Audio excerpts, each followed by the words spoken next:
Olá, que bom estar aqui com vocês novamente, dando continuidade aos vídeos que iniciamos sobre a evolução histórica do direito penal. O vídeo 1 trata da evolução histórica do direito penal, uma questão universal, ali na Europa, com todos os movimentos que influenciaram o direito penal, que com certeza teve influência no sistema penal brasileiro. Será que teve uma grande influência? Da onde que vem as influências do sistema penal brasileiro? Para isso, nós temos que começar o nosso estudo histórico na época do Brasil colônia, 1500, descobrimento do Brasil.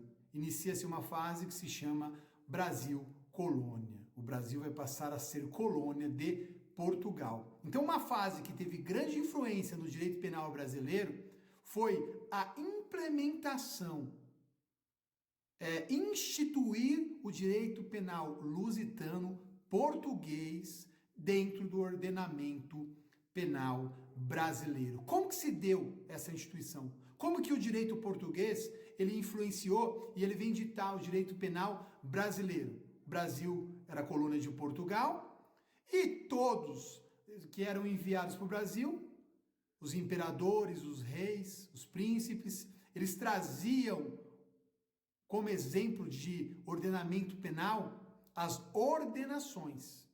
Então foi utilizado nessa época do Brasil colônia e teve grande influência no direito penal brasileiro, ditando o direito penal brasileiro da época do descobrimento de 1500, as ordenações. Primeiro, as ordenações Afonsina, Afonso V, é de 1446 a 1521. Você vê que durante 21 anos essas ordenações afonsinas eram utilizadas aqui dentro do Brasil. Então foi um parâmetro na época para o direito penal brasileiro. Depois evoluímos para as ordenações manuelinas de 1521 a 1603. Dom Manuel I foi que promulgou essas ordenações e passava a valer dentro do território brasileiro, que era a colônia de Portugal. Finalmente, como ordenações, nós temos as ordenações filipinas, de 1603 a 1830. Em 1830, nós iremos falar com mais profundidade daqui a alguns minutos, surgiu o Código Criminal do Império. Mas isso aí já era no Brasil Império, vamos falar. Então, no Brasil Colônia, quais foram os ordenamentos jurídicos que influenciaram e ditaram o direito penal no Brasil? As ordenações, afonsinas, manuelinas e, por fim, as filipinas. Quais as características dessas ordenações? Como que essa ordenação se embrenhou no código do sistema penal brasileiro? Galera, essas ordenações tinham a característica de uma exacerbada criminalização. Várias e muitas atitudes eram consideradas crimes nessas ordenações. Até um dissenso por um senhor de engenho, ou um dissenso por um rei, ou por alguma autoridade real que estava aqui, levava você a sofrer penas severas. Primeiro, uma exacerbada criminalização as ordenações traziam. Segundo, penas deveras severas, penas muito graves. As penas que eram mais utilizadas nas ordenações: pena de morte, a pena de açoitamento, a pena de amputação de membros. Era utilizado muito fácil nas ordenações. A maioria dos crimes tinham essas penas. Penas que é bom você colocar na sua observação: a galés e o degredo. A galés eram penas de trabalhos extremamente forçados. O degredo é expulsão. Não era muito difícil a implementação e a aplicação de uma pena de expulsar determinado indivíduo por crimes ínfimos de suas terras, ele e sua família. Era até uma forma de se conseguir tomar essas terras de assalto. Então, as ordenações vêm com essa característica de desumanização na aplicação da pena. Brasil Império. Brasil Império se iniciou ali na época de 1830. Antes de 1830, nós tivemos uma Constituição, a Constituição de 1824. Essa Constituição, no artigo 79, no parágrafo 18, previa a necessidade de criação de um código criminal. Então essa Constituição trazia essa necessidade e essa urgência. E esse código, ele tinha que ser pautado na justiça e na questão da igualdade na aplicação das penas. Foi dada uma missão em 1827 a Bernardo Pereira de Vasconcelos e José Clemente Pereira de fazerem os projetos do Código Criminal do Império. Esse projeto ele foi aceito e o imperador Dom Pedro I escolheu o Bernardo Pereira de Vasconcelos, o projeto de Bernardo Pereira de Vasconcelos. Ele foi promulgado pelo imperador Dom Pedro I em 1830. Em 1830 temos o Código Código Criminal do Império. Foi o primeiro código criminal existente na América Latina. Em 1832 foi instituído o Código de Processo Penal. Isso aí nós falaremos em um outro vídeo. O interessante aqui é a questão do direito penal. Então, Código Criminal do Império, 1840. Aí nós passamos para o Brasil República. O Brasil, ele passa a ser uma república. O que acontece ali no Brasil República? Batista Pereira é encarregado de fazer um código penal a toque de caixa. Brasil República ali, 1890.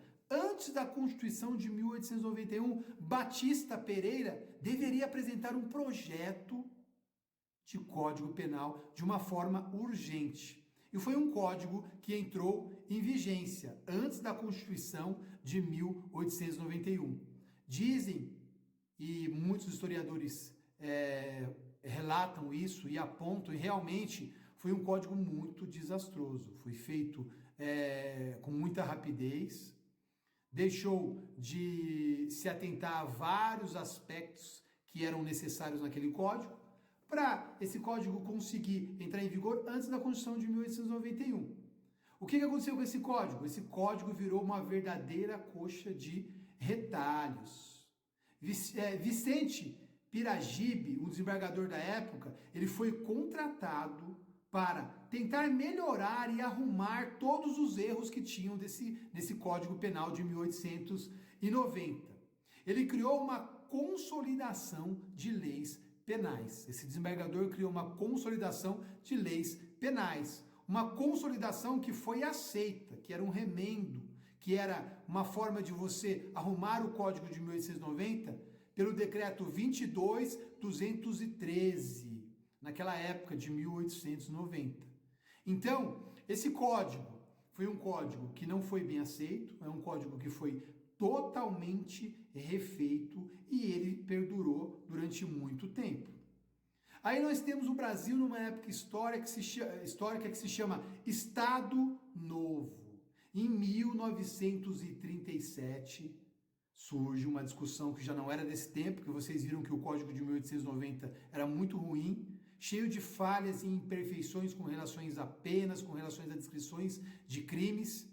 Em 1937, na época do Estado Novo, começa a se discutir o Código Penal, que seria o Código Penal que a gente vai falar agora, aprovado em 1940, promulgado em 1940, que é a base do nosso Código Penal hoje. Então, no Estado Novo, em 1937, Alcântara Machado é contratado para fazer o projeto do Código Penal. E durante 2 anos ele trabalha em cima desse Código Penal. Em 1940 surge o Decreto-Lei 2848 de 1940, que é o nosso Código Penal de hoje. Em 1942 esse código entra em vigência, sofre essa vacatio legis e entra em vigência. É a base do nosso código hoje. Nosso Código Penal de hoje é o Decreto-Lei 2848 de 1940. De 1940 para cá, o nosso código ele sofre várias reformas. O código perdura hoje sobre o mesmo decreto, só que com várias reformas. Uma lei 6.416, ela traz uma modificação do Código. Ela modifica a questão das penas do Código.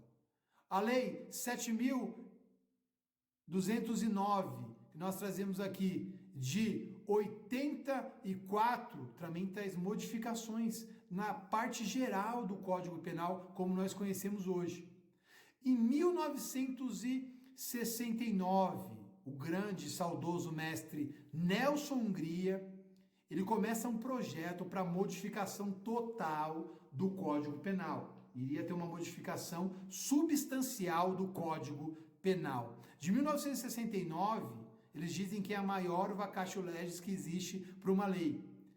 A lei que iria fazer a modificação do Código Penal, e várias modificações substanciais que eu vou dizer aqui, é a Lei 7.209 de 84. Essa Lei 7.209 de 84, como falado acima, trouxe várias modificações e foi uma lei iniciada por Nelson Hungria em 1969. Quais tipos de modificações? A questão de humanização da pena, a aplicação de pena de multa, a aplicação de penas alternativas, a modificação da parte geral do Código Penal. Então, essa lei 7.209, promulgada em 1884, é uma lei que traz modificações estudadas por Nelson Hungria desde 1969. Importante isso, teve uma grande modificação. Depois teve outras leis, a Lei 9.099 de 95, que instituiu os juizados criminais, juizados especiais criminais. Agora, recentemente, nós tivemos uma modificação que é o pacote anticrime. O pacote anticrime é a Lei 13.964, de 20/12/2019. Modificou várias questões na esfera do Código Penal. Também existe a Lei 13.718 de 2018. Trouxe grandes modificações no crime contra a liberdade sexual, os crimes contra a dignidade sexual. E hoje temos algum tipo de lei ou projeto de lei que visa a modificação do Código Penal? Nós temos um projeto de lei 236 de 2012. É uma autoria do senador na época, José Sarney, que encontra-se em plena movimentação. Agora, no ano de 2020, esse projeto de lei encontra-se na mesa do relator para fazer algumas modificações ou ele dá algum tipo de manifestação. Então, esse projeto de lei, ele tende a modificar muita coisa do nosso Código Penal, que é de 1940, mas conforme foi falado aí, sofreu várias modificações. Então, dentro do Brasil, a evolução histórica do direito penal e do Código de Direito Penal que temos hoje, a ordenação penal que temos hoje, tem essas influências. E vale lembrar que ali no Brasil colônia, Portugal vinha com várias influências da França, da Espanha. É bom entendermos essa questão histórica para saber o momento do nosso Código Penal.